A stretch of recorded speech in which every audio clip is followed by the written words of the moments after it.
Então, é com essa autoridade, talvez, de já estarmos ingressando em provecta idade, que eu vou tratar de um tema, que eu vou ter que tratar de dois temas. Quando o Pierre me convidou, eu vim para falar um pouquinho sobre a questão do autofinanciamento, crowdfunding como instrumento de mobilização. Aí, na terça-feira, o Tribunal Superior Eleitoral me vota a questão que eu adoro, que é o tema que eu mais trabalho, de propaganda antecipada, liberdade de expressão em matéria eleitoral, e um colega nosso, Frederico Alvim, junto com outro colega nosso, Carlos Eduardo Frazão, que são assessores do ministro Luiz Fux, produziram, eu ouso dizer que talvez tenham produzido o mais profundo voto, do ponto de vista de conteúdo, da história da liberdade de expressão do direito brasileiro. E isso tem uma relação e um nexo com a questão do financiamento, porque praticamente se regulamentou esse misterioso assunto relativo à chamada pré-campanha. E é um tema, e o Rui sabe disso, o Luiz Magno, o Augusto, que militam há tanto tempo, vejo o nosso amigo Rafael, o Renato, dentre outros aqui, sabem que esse é um tema tormentoso, né, Presoto, que a gente de muito tempo se degladia com ele. Então, a minha ideia aqui é fazer uma síntese para falar sobre um ponto de vista mais pragmático de quem recebe ligação dos seus pré-candidatos, dos seus clientes, perguntando se pode ou não pode colocar um determinado instrumento e quais são as consequências disso, buscando, talvez, adentrar nessa interessantíssima polêmica que a professora Ana Santano colocou em relação ao regime jurídico de partidos políticos. É outro tema que eu tenho paixão e gosto de trabalhar. E eu começo dizendo, e talvez, nesse caso, provocando a professora Ana Santano, eu, em 2008, escrevi um pequeno texto onde eu propunha a ideia de que o direito eleitoral, enquanto dogmática operativa da democracia representativa, ele espargia sobre todos os seus operadores, e esse espargimento de regime jurídico, eles têm vários graus de colocação, sobre do mais não participativo cidadão até do candidato a presidente que pretende uma reeleição. E justamente porque se tem um regime jurídico, que eu puxei do direito administrativo, da nossa escola, do professor Romeu Bacelar, que aqui em Santa Catarina temos o professor Blasi e o sócio do Rui, o Rodrigo Valgas, como notórios representantes, essa categoria de regime jurídico de sujeição especial, de certa forma, responde a isso que a Ana Santana propõe, porque também os partidos têm um regime jurídico de sujeição especial. E aí, provocando a Ana Santana em relação ao financiamento e rebatendo, não há uma mudança de regime, mas sim um reconhecimento do regime pré-existente, porque nunca houve regime jurídico de direito privado para os partidos políticos, mesmo no financiamento das campanhas. Basta um elemento prático para assim perceber. Quando eu dou para mim mesmo, porque eu sou candidato, eu sou uma pessoa jurídica, eu acabo a campanha, tenho um saldo de campanha, esse dinheiro volta para a minha conta pessoal? Não, ele vai para o fundo partidário. Eu posso dispor desse dinheiro que eu mesmo doei para mim mesmo, eu, pessoa física, que doei para mim, candidato, pessoa jurídica, da maneira que bem aprover? Não, eu me submeto às regras de prestação de contas e de gastos eleitorais lícitos. E, portanto, já há, professora Ana Santana, um regime jurídico de sujeição especial dos partidos políticos, que aí Vossa Excelência não, você. Foi minha caloura, muito calor, não vou chamar de Vossa Excelência, estou muito chato. Apesar de que ela vai ser minha professora no Unibrasil, né? Vossa Excelência, por favor. Não, Vossa Excelência, então. Já há um regime jurídico que exige do partido político essa aproximação com o regime jurídico de recursos públicos. Apenas que não é o Tribunal de Contas que o fiscaliza, mas é o Tribunal Superior Eleitoral. Apenas que, não compreendo possível aplicar, pelo amor de Deus, Ana Santana, não nos enriqueça nos desesperando. Eu, o Rui, os advogados aqui, você fala improbidade administrativa para partido político, eu já fico entre a Porsche e a Ferrari, se é que vai ter dinheiro. Mas eu repudio essa ideia, porque a lei da improbidade administrativa, do jeito que ela vem sendo aplicada, ela tem sido a responsável pela paralisia absoluta do desenvolvimento do direito público brasileiro e da possibilidade de gestão emancipatória. Não há nada mais contrário do que um Estado comprometido, Estado no sentido amplo, União, Estados e municípios, de realizar direitos fundamentais, do que esse terror que é feito muitas vezes pelo Ministério Público, com a lei da improbidade, que paralisa da faxineira ao prefeito, ao presidente e ao governador. Agora, imagina se espargir isso para os partidos políticos, para as campanhas. Nós vamos ficar milionários, senhores advogados, mas não vai ter democracia no Brasil. E eu prefiro ser o mais pobre e ter mais democracia.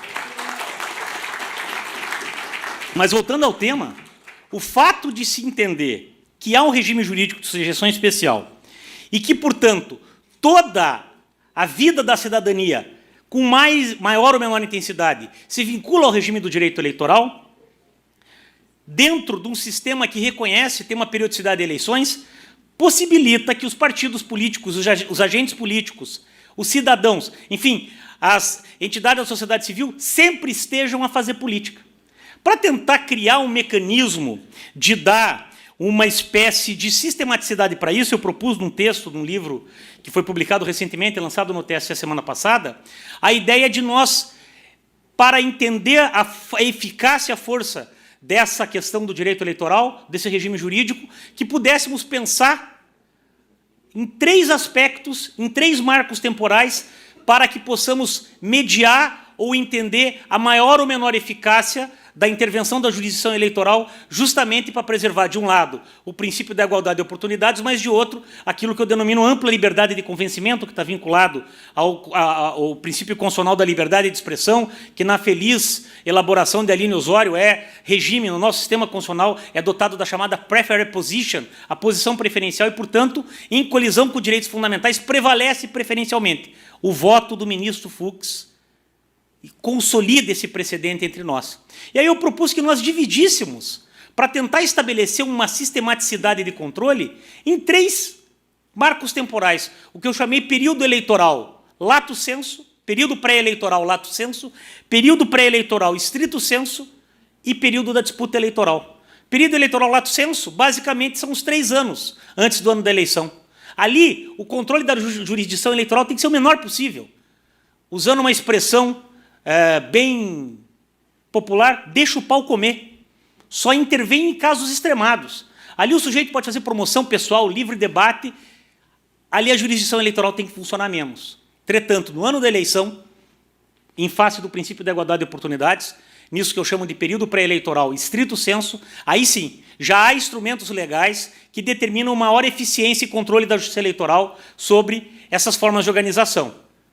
2 exemplos. Começa a viger o controle das pesquisas, começa a viger o parágrafo 10º do artigo 73, que estabelece um critério de proibição de gastos com publicidade, já há a incidência de situações relativas a congelamento das possibilidades de gestão, enfim, já há uma eficácia da jurisdição eleitoral. E temos o período eleitoral propriamente dito, que começa em 16 de agosto, após o registro de candidatos.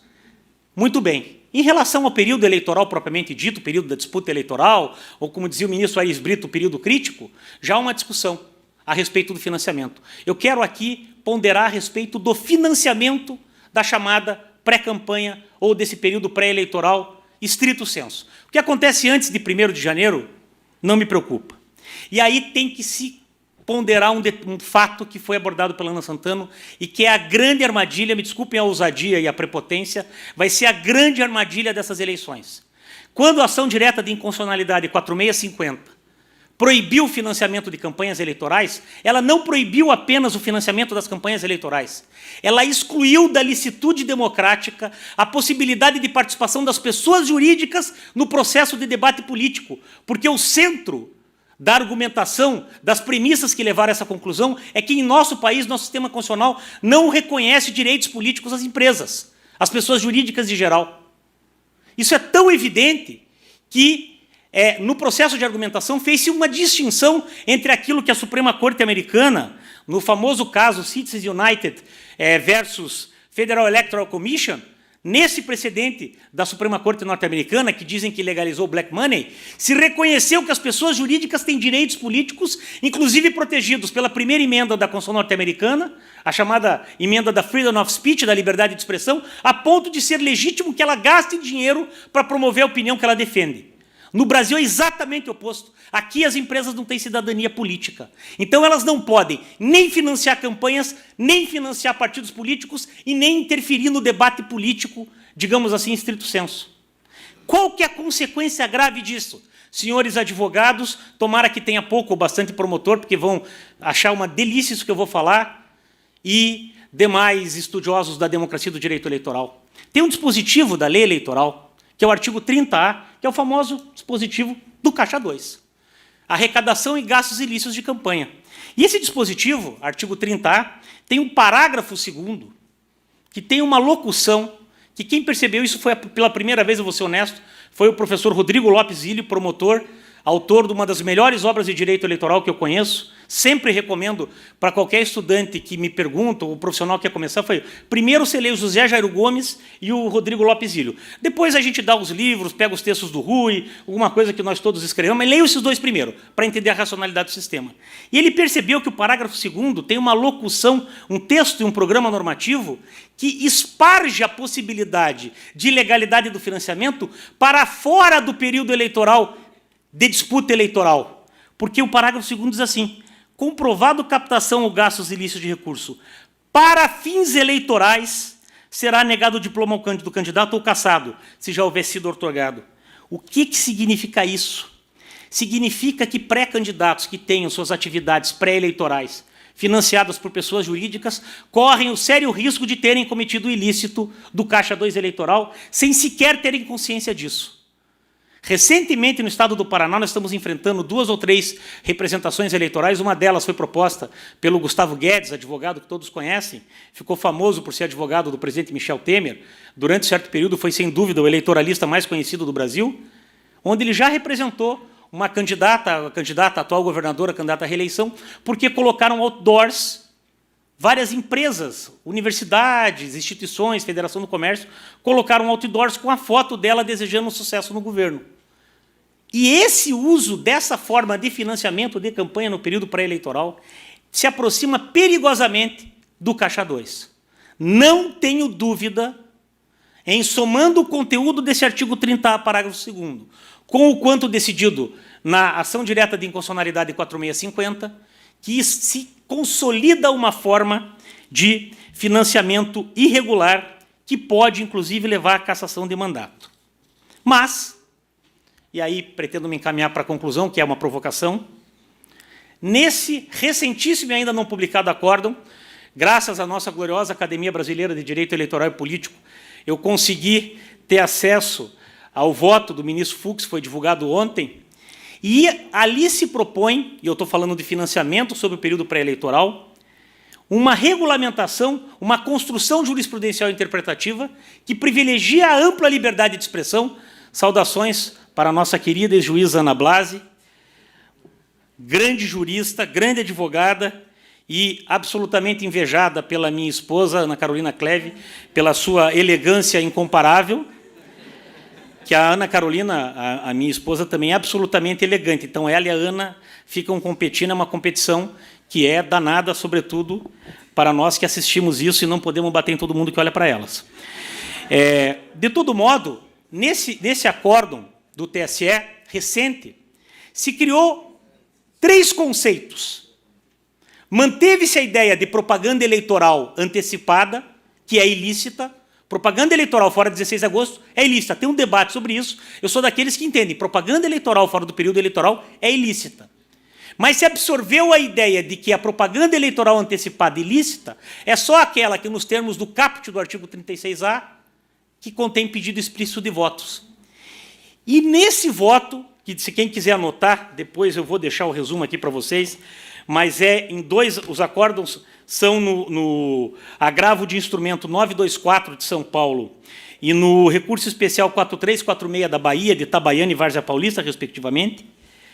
O brilhantismo do ministro Fux, secundado pela sua assessoria, criou 2 espécies de manifestação de liberdade de expressão com finalidade eleitoral e, portanto, submetidos à jurisdição eleitoral. E, portanto, como se admitiu nesse acórdão, que é possível sim gastar para se fazer, acabando com a quimera que o Ministério Público Eleitoral tinha criado. Quando a gente discutiu isso em 2016, tinha a proposta. Ok, o 36A permite essa pré-campanha, só que ela não pode ter gastos. Aí eu brincava com os promotores e com os advogados que concordavam com essa linha de restrição absoluta e dizia o seguinte: vocês estão consolidando o seguinte, olha, gente, pode fazer promoção pessoal, pode fazer debate, mas não pode gastar. Falei a mesma coisa que chegar para um ser humano e dizer: professor Rui, você pode viver, mas não pode respirar. É uma quimera, é uma contradição em termos. Esse acórdão reconhece que o dinheiro é importante, expressamente, usando a palavra dinheiro, nesse debate pré-eleitoral. Porém, estrutura 2 mecanismos. Reconhece e distingue entre propaganda eleitoral antecipada, que é ilícita, que é quando tem um pedido explícito de voto, e cria 2 categorias: os indiferentes eleitorais em termos de liberdade de expressão e o que eles denominam de símbolos eleitorais distintivos. Essa primeira categoria está fora da jurisdição eleitoral. É aquela promoção pessoal, o outdoor dizendo Feliz Dia das Mães, defesa de plataforma, política, sem nenhuma conexão direta, relação causal direta com a eleição. O que dá relação causal direta? Está no voto.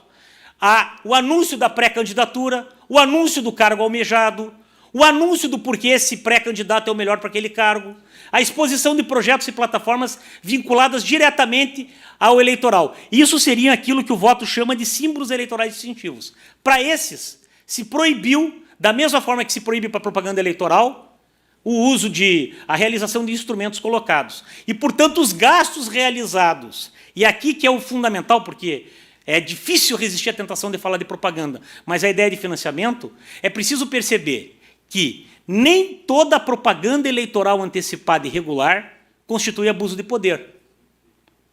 Mas o inverso é verdadeiro. Nem toda forma de liberdade de expressão regular no período pré-eleitoral deixa de ser possível de constituir abuso de poder. E é aqui que eu concluo chamando a reflexão.